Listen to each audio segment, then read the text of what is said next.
We are on the Treasury roller coaster right now, you guys. The 10-year Treasury, well, all Treasuries have kind of been running away from us over the last few weeks. In fact, the 10-year Treasury this morning, on Monday morning, was 4.69%. The 2-year Treasury is at 5.03%, but GDP came in at 2.1%. which is pretty good. The last 2 quarters were 2.15%. The second half of 2022 was 2.65%. And the second half of 2021 was 5.15%. So we are definitely making progress, you guys. GDP is going down, regardless of all this like resilient economy stuff that the government and the media wants to feed us.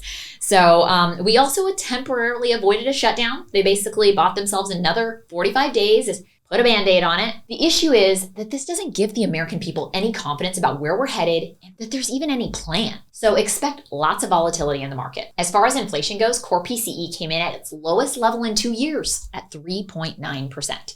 A year ago, it was 5.5%. More importantly, the core PCE came in at its lowest level since November 2020.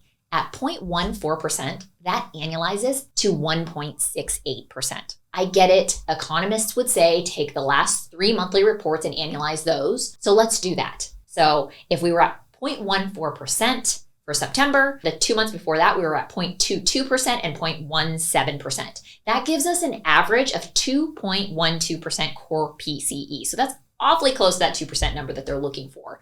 So I totally get the argument that surging oil is going to push up inflation, but keep 2 things in mind. Winning the war on inflation was never dependent on oil being $70 a barrel. It just wasn't. And rate hikes don't drive oil prices. Unfortunately, interest rates have absolutely nothing to do with oil prices. And number 3, if you're going to say that we're going to hit another situation like the 70s, I know that's been all of the talk. Oil quadrupled in 1 year in the 1970s. So that would mean that oil would need to surge to $280 a barrel before you start saying that we're going to repeat the 1970s. Also, that Penn State core PCE inflation rate that I've been talking about over the last few months, from July to August, it went from 2.056 down to 1.745.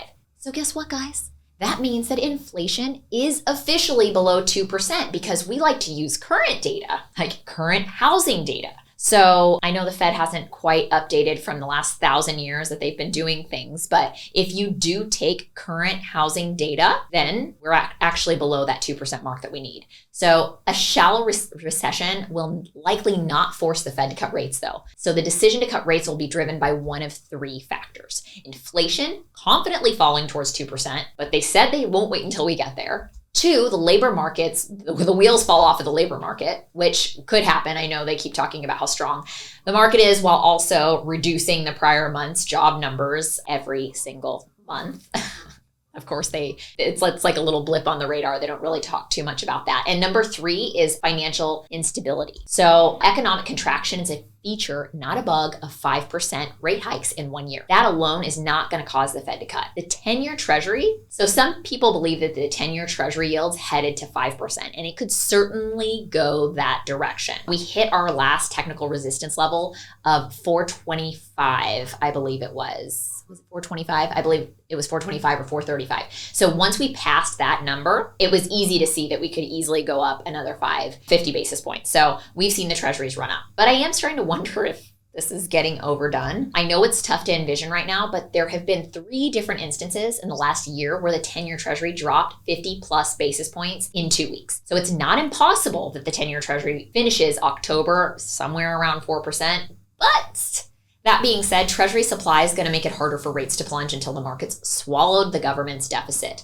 And that's going to take a few more months. So basically, the government is selling bonds in order to make their payroll, to keep the government going for the next 45 days. That's what they're doing. So while they're doing that, we don't have enough buyers in the bond market. So Treasuries are going up. There are lots of other factors playing into this, like other countries selling Treasuries that we talked about last week, but this is a major factor that's playing out here. So for that reason, we're likely to see higher rates for right now. Now, real 10-year rates are at 2.25. That's the highest level since the financial crisis. The 10-year Treasury, the upper bound resistance for the 10-year Treasury is 472. If we hit 472, we're likely to see it jump to over 5%. So let's see. And then the lower bound resistance is 435, then 4%. So for the week ahead, since the government's staying open, we're going to continue to get some economic data for now, which means we will get the most important economic data point in the history of the universe, which is that JOLTS report that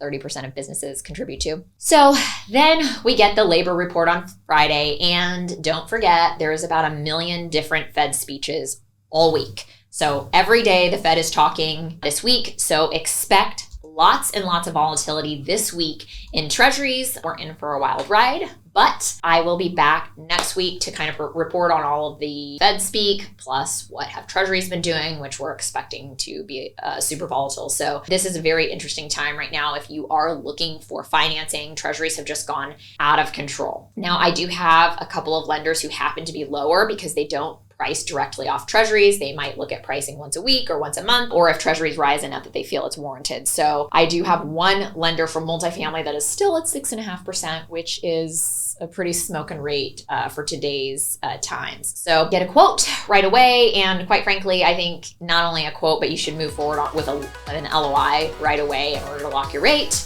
if you absolutely have to do something right now.